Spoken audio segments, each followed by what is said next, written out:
Today, ipapakita ko sa inyo ang suggested settings sa OBS na pwedeng gawin para mas kumanda at mas maging professional looking ang streams or videos natin.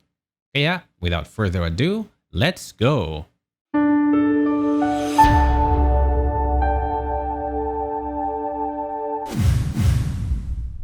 Magandang araw friends! I'm Prab and I'll be your presenter for today. So di ko na papatagalin pa. Tara na sa OBS at tingnan natin ang recommended settings ng YouTube at Facebook kasama pa ng ilang recommendations ko. Video stream settings muna ang i-focus natin sa video na ito ngayon, okay? Dito sa OBS, i-click natin ang settings dito sa bottom right. After that, i-click natin itong video tab. Dito sa video tab, may makikita tayong canvas and output resolution. Kung anong value ng canvas resolution, dapat yun din ang value ng output resolution. Unahin na natin ang settings kung 720p ang resolution natin. At ito ay 1280x720. Tapos, kung 1080p streaming naman, gawin nyo itong 1920x1080. At siguraduhin natin na pareho ang nakalagay dito. So, i-copy natin itong nasa taas at i-paste natin itong nasa baba.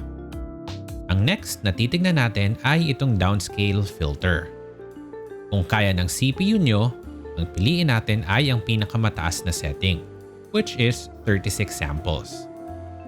At ang last dito ay ang frame rate.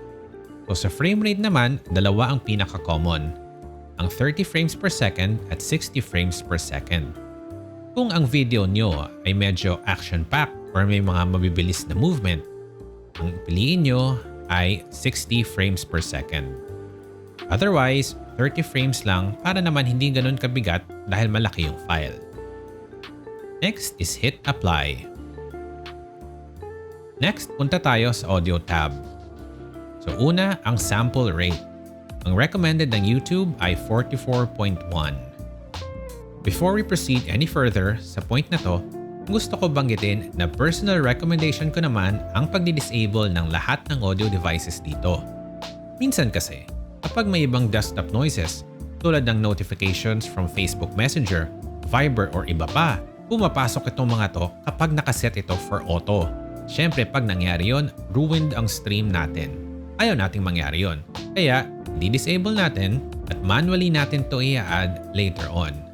Ngayon nga lang, dahil sobrang mabusisi ito, kailangan natin itong gawan ng separate video. Hindi muna natin pag-uusapan.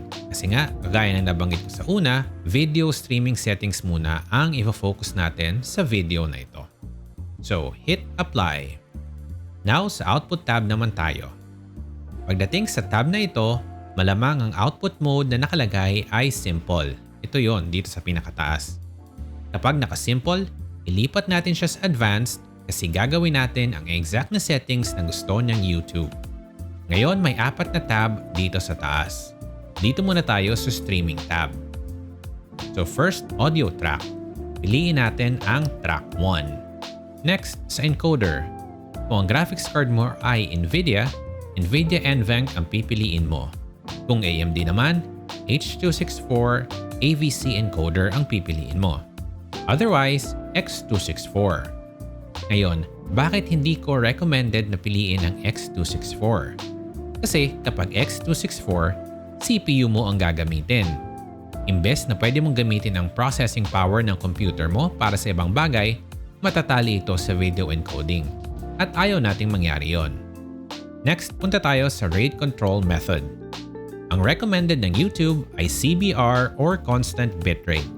Now sa bitrate tayo. Kapag 720p at 30 fps, ang minimum dito ay 1,500 kbps or 1.5 mbps. Ang maximum naman ay 4,000 kbps or 4 mbps. Ngayon, paano mo malalaman kung tama ang bitrate settings mo? So meron tayong ilang computations na kailangan gawin. Una, mag-run ka ng speed test at alamin mo kung ano ang upload speed mo.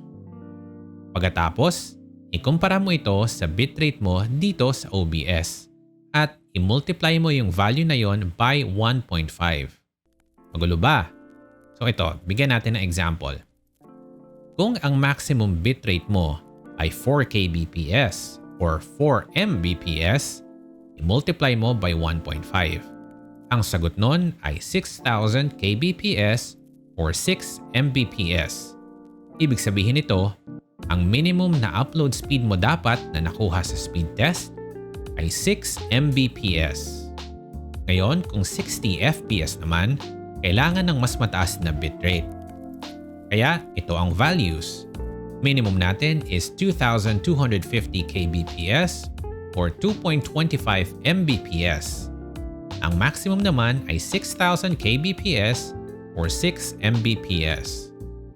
Muli, ilagay natin yung computation natin kanina para mas malinaw. So 6,000 kbps times 1.5, ang sagot ay 9,000 kbps. Ibig sabihin, 9 mbps ang minimum upload speed natin sa speed test kung gusto natin ng mag-stream ng 720p 60 fps sa YouTube. Kung 1080p streaming naman, ang recommended bitrate ng YouTube para sa 30 fps ay 3,000 kbps with a maximum of 6,000 kbps. At finally, kung 60 fps, ang minimum value ay 4,500 at ang maximum ay 9,000 kbps. As for Facebook settings, ifa-flash ko naman ang recommended settings dito sa may ibaba na part ng inyong screen. Next, keyframe interval. Recommended ng YouTube ang value ng 2. And then gaya ng nabanggit ko sa preset, ilagay natin sa quality kung sa tingin mo ay kaya ng CPU mo. At syempre, i-adjust na lang natin ito kung medyo mahina ang CPU natin at babaan natin yung settings ng preset. So from quality, pwede tayong mamili kung balanced or speed ang magiging focus natin. Next, hit apply at pumunta tayo sa recording tab. Sa recording tab, una nating pipiliin ang recording path. Ang recording path ay yung output folder kung saan natin makikita yung mga recorded files natin. Para sa recording format, highly recommended ko ang MP4 kasi ito ang pinaka-versatile sa most ng video editing software na available. Next, sa encoder tayo. Kagaya ng settings natin sa streaming tab, piliin kung ang gagamitin natin ay ang graphics card encoder or X264. Muli, ang X264 ay gagamit ng CPU nyo instead of your graphics card. After that, pumunta tayo dito sa settings sa baba. Meron lang tayong mga ilang bagay na i-ensure, tapos yung iba pwede nating ilagay sa default settings. So una, sa rate control method. Siguraduhin natin na katulad ng settings natin sa streaming, CBR tayo or constant bitrate. Next, sa values ng target bitrate. Hindi ko na isasama ang 720p recording kasi halos wala naman nagre-record at 720p. Ngayon, kapag 1080p at 30 fps, ang minimum value ay 8,000. Kung 60 fps naman, ang minimum ay 12,000. Ang mga value na to ay based sa YouTube recommended values for uploading videos. Kung gusto nyo naman ng mas mataas na values, walang problema. Nasa sa inyo na yon. At muli, iwan natin ang mga natitira pang settings sa default values nila. Now hit apply and then hit OK. And with that, yun na ang settings natin for streaming and for recording. I hope this video was able to help you, and I will see you guys again in my next video.